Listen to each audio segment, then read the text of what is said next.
I quickly want to explain the first boss mechanic because Zenimax changed it a little bit a while ago. So we still have two groups with 4 DDs, a healer and the tank.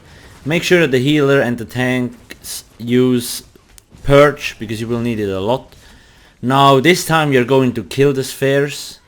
You have to make sure that the group is always outside. Never stay between the two bosses or inside because the sparkles can kill you, the beam can kill you.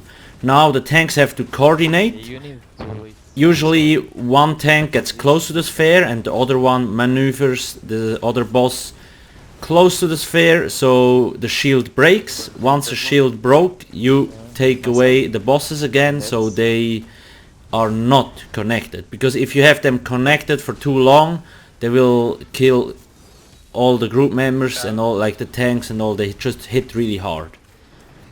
So it's really just pretty difficult for the tanks to coordinate, but once they figure out how it works it shouldn't be that difficult. Like the bosses also hit hard, so I really recommend having enough health for the tanks, like 40-50k will make it a lot easier. Another thing that you actually need to be aware of, there is small ads that spawn from time to time.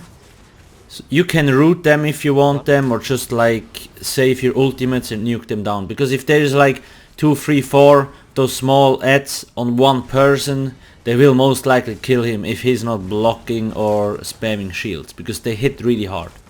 Tanks can also try to taunt them, but they're already busy coordinating. So you see, like our tanks always bring them together. Once the shield broke, they take them away, or at least one of the group goes away.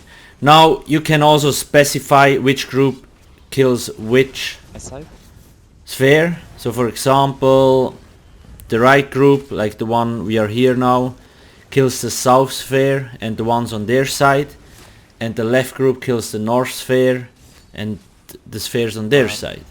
So the dude with the boss stays to the sphere a little bit longer, and then the people can place all their AoEs and all that stuff, so it will damage the boss and the sphere and the ads and all that kind of stuff. Then later on move on it, because it's very important that you kill the spheres. If they are up for too long, or if you ignore them, they will either snipe you, there is too much poisons, and you just need to purge way more and all kind of stuff. This way you're safe. If you have a too big imbalance in terms of health, you can make sure that one of the damage dealers from one of the groups goes to the other group to help them out. That's what we did now. I was on the left group at the start, and then I saw, okay, one dude disconnected, so I went to the right side to help them out.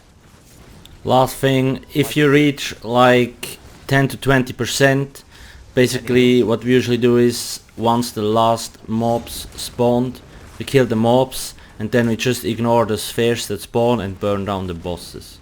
So there will be more spheres up, but they will not get into the enrage mode, because usually if you have enough DPS, the bosses will be dead before all the spheres spawn. So depending on your DPS, between 10 to 20%, just start burning down the bosses. Yeah, where we start. That's it. Cheers.